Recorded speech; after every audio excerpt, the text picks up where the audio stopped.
Ելույթից հետո մենք կունենանք մեկ հարցի քննարկում եւ անմիջապես քվեարկություն։ Շնորհակալ եմ։ Ազգային ժողովի մեծարգո նախագահ, ազգային ժողովի հարգելի պատգամավորներ, կառավարության հարգելի անդամներ, ես նախ ուզում եմ դիմել քաղաքացիական պայմանագիր խմբակցության մեր գործընկերներին եւ ասել, որ իմ տպավորությամբ Հայաստանի քաղաքացիները մի փոքր կամ ավելի շատ նյարդայնանում եւ մեզ մեղադրում են նրանում, որ մենք դեռ շարունակում ենք արձագանքել Ռոբերտ Քոչարյանի եւ Սերժ Սարգսյանի եւ նրանց առաջնորդած ուժերին, որովհետեւ երբեմն քաղաքացիները, ես ուզում եմ վերջին շրջանի արձագանքների մասին խոսել, նրա մասին են, որ մարդիկ ասում են մեկ-մեկ նենց տպավորությունն է, որ շատ հարմար է տեղը դա ձեզ համար եւ այդ խոսակցությունների մեջ մտնում եք, որպեսզի այն իրական խնդիրները, որ կան, որ պետքա քննարկենք, լուծումները գտնենք, բանաձևեր գտնենք, դրանցից խուսափենք, որ իբր դրանցից խուսափենք։ Իրականում խնդրեմը ուրիշ տեղ է։ Իրականում խնդրեմը հետևյալի մեջ է, որ հենց խորհրդանական երկրի կառավարման առանձնահատկությունը այն է, որ հիմնական խոսակցության կողմերը կառավարող մեծամասնությունն է եւ ընդդիմությունը։ Եվ իմ տպավորությամբ, սակայն իրոք այդ թնջուկը պետքա լուծվի։ Եվ այդ թնջուկը լուծվելու ճանապարհն այն է, որ մենք շուտով խորհրդանական ընտրություններ են լինելու։ Այդ անձանց առաջնորդած ուժերը պարզապես չլինեն խորհրդանում, էս է լուծումը, քանի դեռ եղան, այս նույն իրավիճակը շարունակվելու է, եւ ես կարծում եմ, որ իրոք հասունացել է այդ պահը, որ այդ խնդիրը լուծվի, բայց ես ուզում եմ ասեմ նաեւ, թե ինչու պետք է այդ խնդիրը լուծվի։ Մի շատ հետաքրքիր դրվագ տեղի ունեցավ այս երկու օրվա քննարկումների ընթացքում։ Ընդդիմության պատգամավորը ինձ մեղադրեց, որ ես այլ երկրի ազդեցության գործակալին բարձր պաշտոններ եմ տվել զինված ուժերում, այդ երեգեր։ Այսօր եկավ այս ամբիոնից նույն մարդուն պաշտպանեց որպես հալածյալ։ Սա ինչի մասին է վկայում։ Սա վկայում է, որ ի հեճուկս անձնական որոշակի խնդիրների իրանք ուղղակի նույն կարգավիճակն են եւ նույն տեղից հրահանգը ստանում են, թե ում է պետք պաշտպանել եւ ում պետք չի պաշտպանել։ Այս ընտրություններում այդ խնդիրը պետքա լուծվի մի պարզ պատճառով, որովհետեւ ինչպես կարող են կռահել այդ նույն ելույթներից եւ հաջորդականությունից, այդ քաղաքական ուժերը եւ նրանց առաջնորդները նույնպիսի ենթադրաբար ազդեցության գործակալներ են Հայաստանի Հանրապետությունում։ Եվ այս քննարկումները ամբողջ դրա մասին են ցույց տալիս։ Եվ ես ուզում եմ, որ այս ամբիոնից մենք խոսենք 2018 թվականի եւ 2025 թվականի Հայաստանի մասին, որովհետեւ այդ մարդիկ ենթադրաբար այլ երկրի ազդեցության գործակալները ուզում են զզվանք, կամահրանք, արհամարանք ներշնչեն այսօրվա Հայաստանի Հանրապետության նկատմամբ, բայց ես ուզում եմ իմ անկեղծ տպավորությունները կիսել 2018 թվականի եւ այսօրվա Հայաստանի տարբերությունների միջեւ, որովհետեւ 2018 թվականի դրությամբ Հայաստանը գտնվում էր այդ նույն երկրի գրպանում, որի ազդեցության գործակալներն են թվարկած անձինք։ Այսօր Հայաստանը անկախ պետություն է։ Այսօր Հայաստանը ոչ միայն անկախ պետություն է, այլև Հայաստանը ունի ինքնիշխան կամքի կենտրոն եւ կարող է որոշումներ կայացնել։ Բայց ես ուզում եմ մենք բոլորս ի վերջո առերեսվենք եւ խոստովանենք։ Ի վերջո ո՞նց է Հայաստանը հայտնվել այդ գրպանում։ Ինչով, ինչպես։ Մի գործիքով ժողովուրդ ջան մենակ, Ղարաբաղի հարցով։ Եվ ուրիշ որևէ պատճառ եւ բացատրություն դրա չկա։ Եվ խոսքա գնում ասում է բանակում ուրիշ երկրի ազդեցության գործակալների մասին է խոսում։ Բայց եթե բանը հասել այդտեղ, եկեք մի հատ փորձենք ցուցակ կազմել 2018 թվականի դրությամբ այդ երկրի ազդեցության գործակալ հանդիսացող եւ չհանդիսացողների միջև։ Ընդ որում սա անձնավորված չի ամենայն հարգանքով բոլորին, բայց 2018-ին էլ, 19-ին էլ, 20-ին էլ, 21-ին էլ մինչև 22-ը ներառյալ մեր բանակի սոցիալ հոգեբանությունը, մտածողությունը եղել է ազդեցության գործակալի։ Մեր բանակում չի եղել ինքնիշխան կամքի կենտրոն։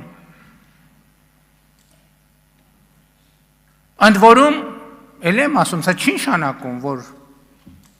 բոլորը եղել են ոչ, ես մթնոլորտի մասին եմ խոսում, ես տրամադրության մասին եմ խոսում,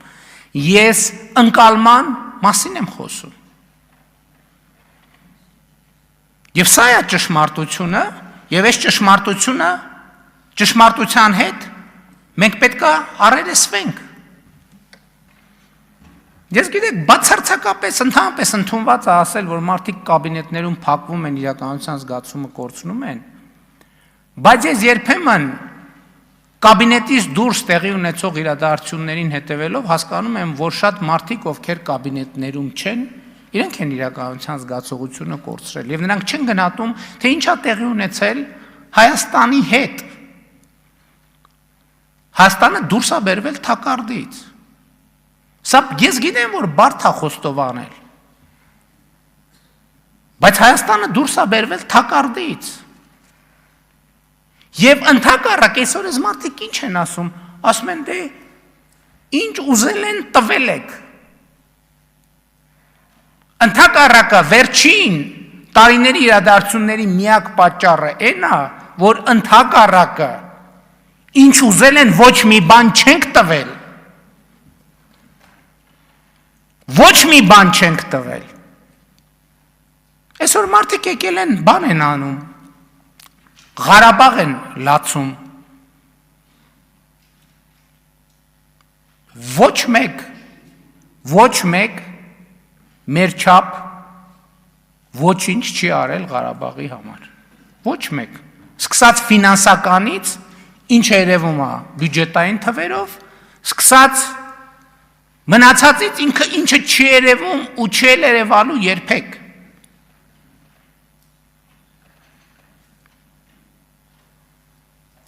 (2018 թվականից ինչի մենք զիջումների չգնացինք։ Էսա լավ է, իջև տարվա վերջ էդ թեման էլ կփակենք, այդ բանակցային փաթեթներն էլ կհրապարակենք։ Որովհետև մեզնից զիջման ուզվում էր Հայաստանի ինքնիշխանությունն ու անկախությունը։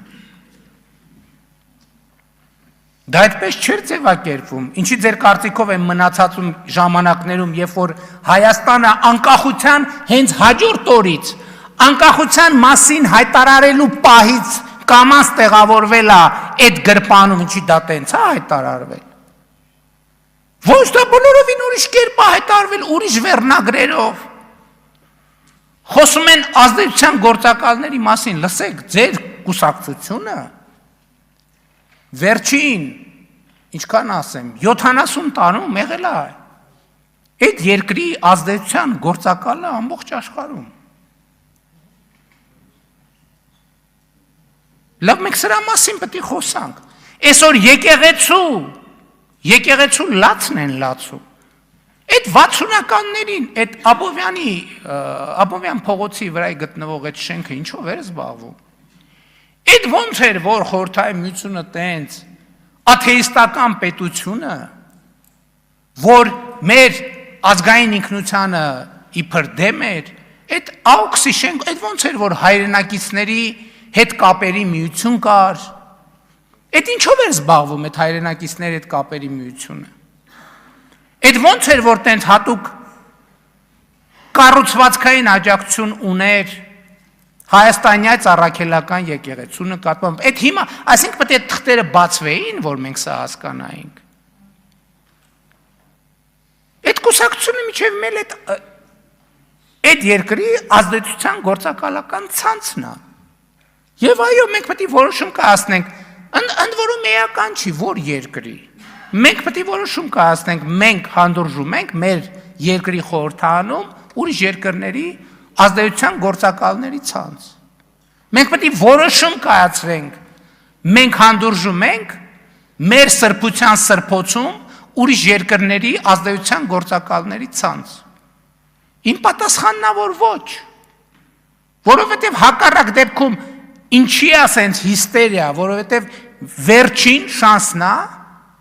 մեր պետությունը հետ տանել, տեղավորել այն գրպանում, որից մենք դուրս ենք եկել։ Հայաստանի Հանրապետությունը 2025 թվականի լավ երկիր է։ Հայաստանի Հանրապետությունը 2025 թվականի երկիր է, ով ի վիճակի է ինքը առերեսվել իր խնդիրներին եւ իր ճակատագրին։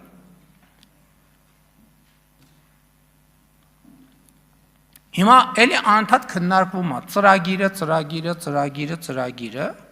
ինչը ավելի հասկանալի թեմա է։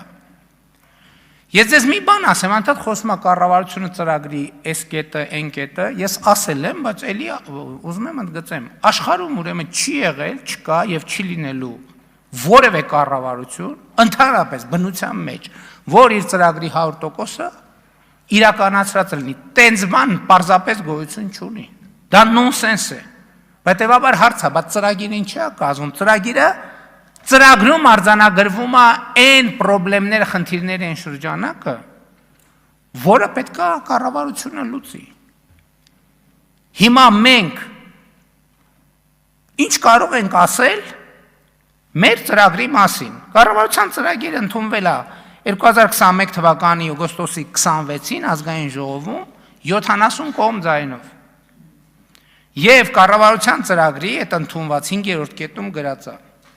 Հայաստանի եւ տարածաշրջանի համար խաղաղ զարգացման դարաշրջան բացելը, այնուամենայնիվ, արտահերթ ընտրությունների արդյունքներով ժողովրդի առաջ կառավարության ստանձնած մեծագույն առաքելությունն է։ Այս խորհրդանում ընդունված ծրագիրն է։ Ես այսօր բացեցի նայեմ, մեծագույն ինչ է նշանակում։ Մեծագույն։ Հա, բառարանով նայեմ, էլի, որ չստացվի, որ